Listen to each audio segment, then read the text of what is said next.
um, is there any permission to hope? More specifically, is there any permission for smart people to hope? I mean, it's easy to hope if you're stupid, but is there any basis for intelligent people to hope?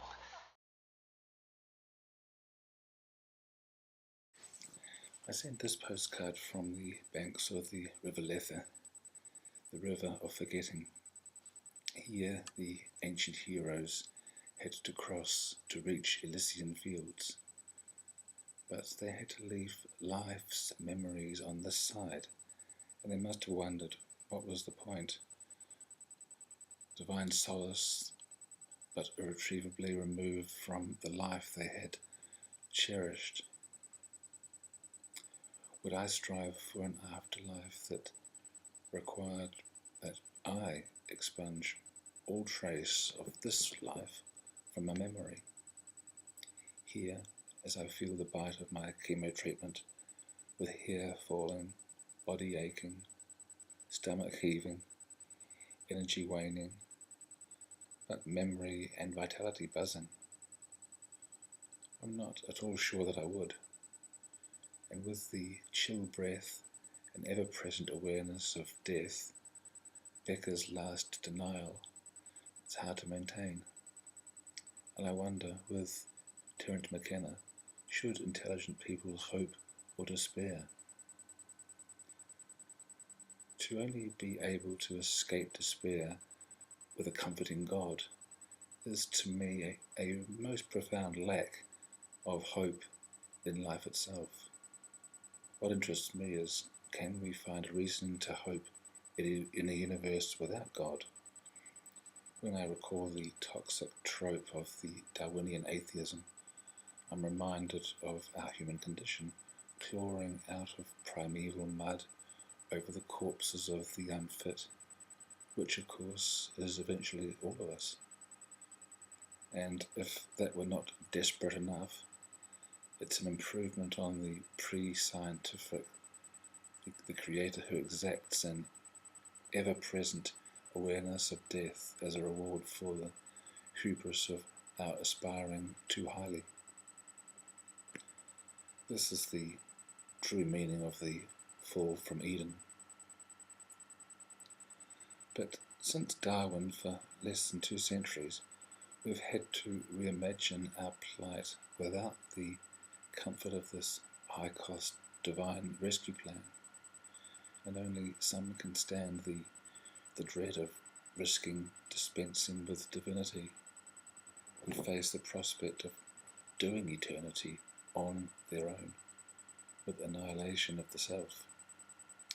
Others deny science's findings about their earthly origins outright, preferring the dreams of God-intoxicated desert nomads, or at least choose validation by finding a place in the intelligent designer's plan, their specialness secured against despair. But what a price we pay to maintain these poorly based, contradictory fantasies. We lose our rootedness, our embodiedness in nature. We ravish Mother Earth, our survival system, and prove the truth of our particular story only by attacking others, ruling out them because of the differences in colour or gender or religion or sexuality.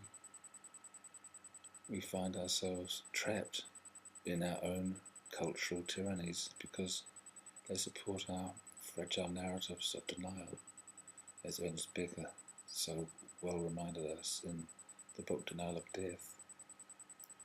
But is that where we must remain? Becker was scathing of attempts to escape with more of the same, but his suggested way forward was, in fact, more of the same.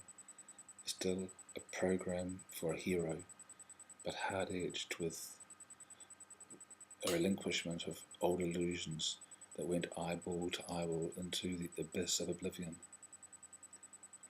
But this new narrative, where old illusions are relinquished, is a space where we must make friends with uncertainty, with being ungrounded.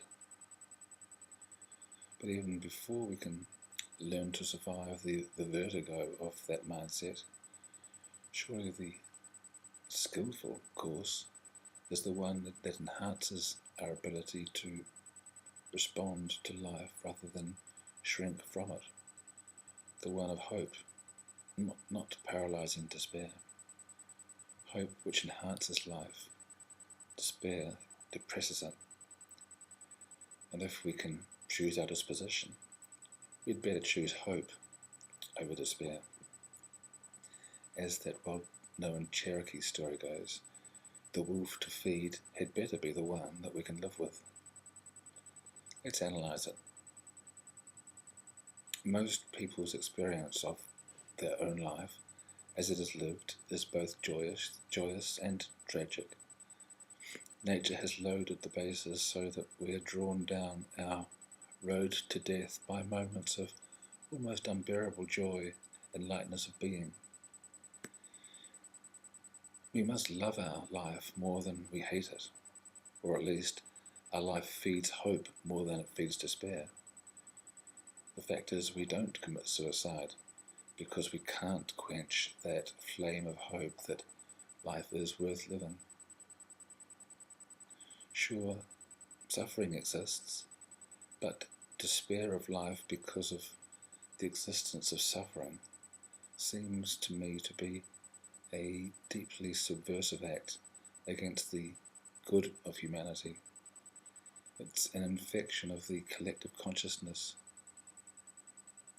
There are too many whose lives are full of hardship and who experience unavoidable suffering, yet on a hope in that to succumb to despair through a personal lack of imagination or blindness to life's gifts or laziness or self-abuse is an insult to their struggle.